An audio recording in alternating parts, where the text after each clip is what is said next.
Benedicto XVI dijo que el ateísmo era el nazismo del alma. Si alguien sabe de nazis, era él, que estuvo con las juventudes hitlerianas. No estoy seguro si estuvo con las juventudes hitlerianas, pero este encontrarle el nazismo a quienes no lo fueron exactamente es muy peligroso. Miren, en la Alemania de los años 20 y principios de los 30, mucha gente pensó que los nazis tenían algo bueno que ofrecer.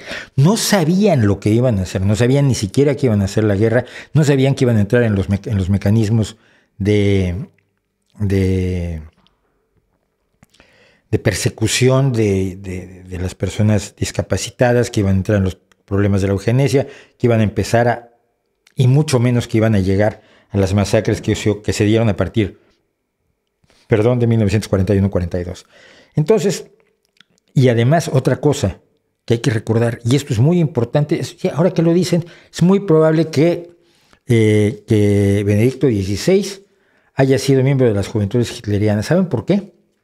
Porque la pertenencia a las juventudes hitlerianas era obligatoria. A la Hitlerjugend para los chicos y a la Bundesmachen para las chicas.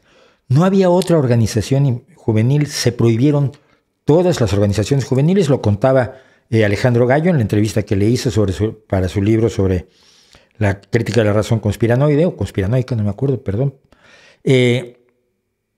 Entonces estabas obligado a pertenecer. Es como estar en los pioneritos en Cuba. Tú no puedes optar por no estar en los pioneritos comunistas. Tú tienes cierta edad, entras y eres de los pioneritas y se acabó. No hay opciones de Boy Scouts o de grupos de escultismo de ateos o de gente que le gusta la astronomía, nada más. No, tienes que entrar a los pioneritos. Entonces, muchos de los que estuvieron en la Hitlerjugend y en la Bundesmachen estuvieron allí porque estaban obligados, porque no tenían otra opinión.